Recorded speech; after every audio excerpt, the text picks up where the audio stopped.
Bonjour et bienvenue sur le podcast de Kimamori qui vous propose de découvrir ou redécouvrir les œuvres littéraires d'hier et d'aujourd'hui, leurs auteurs et leurs traducteurs, par le texte et dans l'oralité. Cette semaine, nous vous proposons une série autour de la thématique western au féminin. Les grands horizons, le Far West, ont donné lieu à de belles œuvres cinématographiques, mais bien peu de romans se sont emparés de cet univers. Contre toute attente, ces dernières années, les autrices nous ont offert des merveilles de romans où ce sont les femmes qui tiennent les premiers rôles. Nous avons sélectionné 3 romans à vous faire découvrir. Mais n'hésitez pas à élargir la liste, notamment en lisant le roman de Claudia Cravens, paru en anglais sous le titre Lucky Red. Aujourd'hui, vous allez découvrir Hors la loi de l'écrivaine américaine Hannah North, traduit en français par Jean Hesch. Voici l'extrait lu en français où Ada, le personnage principal, rencontre pour la première fois Billy the Kid et sa bande. Je commençais à me demander si le marchand de livres ne m'avait pas menti, s'il n'avait pas prévu dès le début de mettre la main sur mes livres et de m'abandonner au milieu de nulle part avant de poursuivre son chemin. « Y a quelqu'un ?» Rien. Uniquement un remue-ménage dans les broussailles près de la route. Encore des bêtes nocturnes qui s'enfuyaient ou approchaient. Je pris mes jambes à mon cou, je courus en hurlant, à en avoir la voix cassée et les jambes en feu. Je me laissai tomber à genoux sur la route, devenue un simple sentier pour chevaux, le souffle coupé, et mangeai le 2e morceau de viande séchée. Après quoi, je me remis à courir et à hurler. J'avais la gorge à vif et tous les muscles endoloris lorsque, sur le côté gauche de la route, jaillissant de la nuit, me parvint le son d'un violon. La musique était à la fois entraînante et onirique, et même si je n'avais jamais entendu cette mélodie, elle me rappelait les histoires que nous racontait maman quand nous étions petites. Des histoires de bateaux de pirates avant la naissance de l'Amérique, d'elfes et de lutins qui se réunissaient à minuit dans les bois. Je craignais d'avoir perdu la raison, de rêver ou d'être victime d'une hallucination, mais n'ayant pas d'autres repères pour me guider, je décidai de suivre cette mélodie. Je descendis une pente raide et traversai des fourrés qui m'égratignèrent les jambes. Le son du violon s'amplifiait, et bientôt je vis la lueur tremblotante d'un feu de camp. Je perçus même des éclats de voix et des rires. Après quelques minutes de marche encore, je découvris le feu, aussi haut qu'un homme, aussi large qu'un chariot, et la personne qui jouait du violon, à la lueur des flammes, les yeux fermés, le visage dressé vers le ciel comme en prière. La main qui tenait l'archet allait et venait furieusement. Je pouvais distinguer ses cheveux noirs et sa peau brune, sa silhouette parée de la tête aux pieds de colliers de fleurs sauvages, rudbeckies hérissés, bleuets et œillets de poète. J'avançai encore de quelques pas, sans savoir si je devais m'annoncer, et comment. C'est alors que j'aperçus à moins de 10 mètres de là, contre un arbre, un couple d'amoureux qui s'embrassaient et se caressaient avec une ferveur dont j'avais conservé un vague souvenir datant des premiers temps de mon mariage. La femme était petite et large de hanches, une couronne de fleurs reposait sur ses cheveux bruns. Son amant était grand, mince et pâle, il enfouissait ses mains dans ses cheveux de manière presque délicate. Je me cachai derrière un arbre. Je savais que je devais m'abstenir de surprendre deux inconnus qui s'embrassaient dans un lieu que je ne connaissais pas. En me penchant sur le côté, pour risquer un coup d'œil, je vis les ombres gigantesques des danseurs, étirés sur le sol par la lumière du feu. Puis les danseurs eux-mêmes, un homme grand, vêtu d'une veste en peau de daim ornée de clochettes, et une femme portant une robe en calicot, aux cheveux soigneusement séparés en 2 tresses. Remarquable danseuse, elle bondissait et tournoyait dans les bras de son cavalier, et lorsqu'il la lâcha, elle exécuta plusieurs saltos arrière. Les 2 amants eux-mêmes se retournèrent pour l'applaudir. Son numéro d'acrobate terminé, elle retomba sur ses pieds en douceur, comme si elle jouait à la marelle.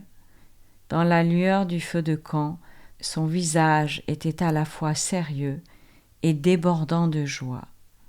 Finalement, je remarquai, assis dans un rocking chair près du feu, un bel individu à la peau mate, coiffé d'un haut de forme et portant une queue de pie, comme le maire de Fairchild les jours de fête.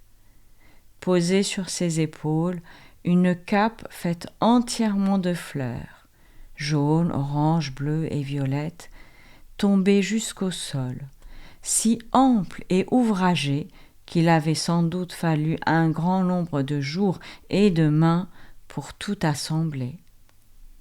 On pouvait deviner un verre à champagne dans sa main, et quand le danseur aux clochettes s'approcha pour le remplir, les 2 silhouettes se penchèrent vers le feu, et je vis que le grand chapeau était en réalité un Colorado avec front pincé, semblable à celui qu'était réputé porter le Kid. Après une gorgée, l'individu rit d'une remarque faite par le danseur et leva les yeux au ciel de manière théâtrale. S'agissait-il du Kid au milieu de sa bande ? Ou bien étais-je tombé sur un autre groupe qui festoyait sur le territoire de Hole in the Wall ? Alors que je me demandais comment les aborder, afin de répondre à cette question, quelqu'un m'agrippa par le poignet et m'attira dans la lumière du feu. « Regardez ça !» s'écria une femme rousse au maquillage éclatant qui portait une robe décolletée et ample de danseuse de cabaret. « J'ai capturé une espionne !» La musique du violon s'interrompit. Les danseurs me dévisagèrent. Le couple se sépara pour me regarder. « Je ne suis pas une espionne !» dis-je. « Je m'appelle Ada. Je viens du couvent du Saint-Enfant, de la part de la mère supérieure. Elle m'a dit... » L'individu à la cape posa son verre de champagne par terre. « Sois un peu aimable, Agnès Rose. Cela fait longtemps que j'attends cette jeune femme. » Il se leva et me tendit une main élégante, aux doigts effilés. « Sœur Ada, sois la bienvenue à Hole in the Wall. »« C'est vous qu'on appelle le Kid ?» L'individu avait un rire mélodieux. « J'ai porté bien des noms, mais c'est celui sous lequel je suis désormais le plus connu. »« Où sont les autres ?» demandai-je. Dans les histoires qu'on m'avait contées, le Kid chevauchait avec un gang d'une 12aine de solides gaillards, des hors-la-loi endurcis, dont la tête était mise à prix 500 Golden Eagles. « Nous sommes tels que tu nous vois, » répondit mon hôte, bras écartés, « dans toute notre gloire. »« C'est qui celle-là ?» demanda la femme à la couronne de fleurs. « Tu ne nous as pas parlé d'une nouvelle recrue. » Parce que ce n'est pas encore une nouvelle recrue. J'ai promis à la mère supérieure de l'accueillir comme une invitée et que nous réfléchirions à la possibilité de la garder. Et tu n'as pas jugé bon de nous en informer. Si on la garde, ça fera une bouchée de plus à nourrir. Et une personne de plus qui arpente les territoires sur nos chevaux, au risque de se faire repérer par les propriétaires de ranch, les représentants de la loi, ou je ne sais qui encore, à supposer qu'elle soit digne de confiance. Qui te dit qu'elle n'est pas de mèche avec le shérif Dempsey? Après ton coup du mois dernier, on peut parier qu'il a envoyé des chasseurs de primes à nos trousses. Je lui trouve une bonne tête, dit Agnès Rose, la femme qui m'avait extirpée de l'obscurité. Je pourrais lui apprendre 2 ou 3 petites choses. Tu joues aux cartes, ma sœur? Moi, en tout cas, je ne lui apprendrai pas à monter à cheval, déclara l'acrobate. Il m'a fallu 3 mois pour apprendre à Aggie et elle est toujours aussi nulle. Je ne veux pas recommencer. Le kid se leva. Sa cape de fleurs voltigea dans la brise nocturne. Cassie, Lowe, camarades, vous vous souvenez de ce que dit le Christ à propos du jugement dans l'Évangile selon saint Luc? On n'est pas dimanche, kid, rétorqua la femme à la couronne de fleurs. Mais le silence régnait sur le reste du groupe, qui semblait obéir à un ordre muet. Ne jugez point et vous ne serez point jugés. Ne condamnez point et vous ne serez point condamnés. Pardonnez et vous serez pardonnés.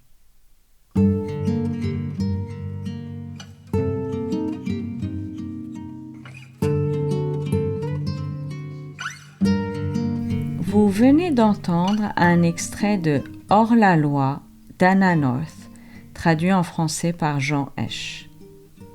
Demain, notre exploration des westerns au féminin continue avec un autre extrait issu d'un autre roman. Chères auditrices, chers auditeurs, n'hésitez pas à consulter notre site internet kimamori.fr, nous suivre sur les réseaux sociaux et nous serions très heureux de vous voir rejoindre notre communauté de lecteurs en adhérant à notre association.